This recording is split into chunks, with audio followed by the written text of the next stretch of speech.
السلام علیکم ناظرین، خبر شامل کرتے ہیں بہاولپور کی تحصیل احمد پور شرقیہ کے شہر شریف سے، جہاں سے رپورٹ کر رہی ہیں ہماری نمائندہ سونیا خان۔ تفصیلات کے مطابق سال 2026 کے لیے اوچھ پریس کلب اوچھ شریف کے عہدیداران کا انتخابی عمل مکمل ہو گیا۔ سینئر عامل صحافی و مدیر صدر rural media network Pakistan کے احسان سحر ہونے والے انتخابات میں doctor Zulfiqar Ali Uch press club کے صدر اور خواجہ ابرار حسین جنرل سیکرٹری منتخب ہو گئے۔ Ahmadpur union of journalist workers sub division Ahmadpur Sharqia کے عہدیداران محمد سلیمان فاروقی، حمید اللہ خان عزیز، اعجاز احمد خان، ایڈوکیٹ احمد علی، محمد سجاد، شبیر قریشی اور راشد محمود نے بطور ممبر انتخابی عمل کا جائزہ لیا۔ نجی ہوٹل میں گزشتہ روز منتخب ہونے والے انتخابی عمل کے نتیجے میں زاہد حسین خان کلہوڑا چیئرمین، محمد سلیم شہزاد چیف کوآرڈینیٹر اور ارشاد احمد شاد آرگنائزر کے عہدے پر منتخب ہوئے، جبکہ دیگر عہدیدارانوں میں سید محسن رضا شمسی کوآرڈینیٹر، نعیم احمد ناز اور اطہر اقبال مغل سینئر نائب صدر، محمد اعجاز خان پٹھان اور ڈاکٹر رفیق خاکی نائب صدر، خواجہ ابرار رضا فائنانس سیکرٹری، محمد شہزاد شکرانی جوائنٹ سیکرٹری،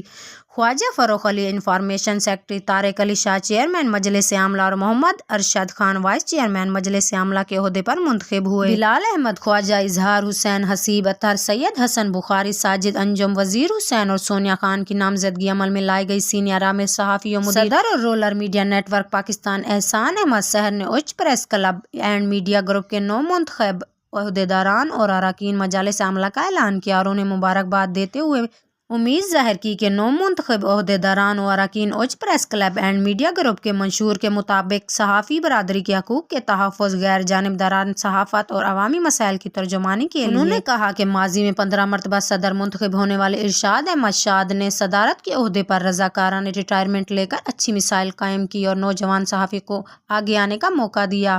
سابق صدر ارشاد احمد شاد نے 9 منتخب صدر ڈاکٹر ذوالفقار علی کو قلم دے کر صدارتی کمان سونپی۔ در اثناء اجلاس میں مقامی صحافی عبدالوہاب خان کے بھائی عبدالستار خان کی وفات پر پسماندگی سے تعزیت کا اظہار کیا گیا اور مرحومین کے لیے فاتح خوانی کی گئی۔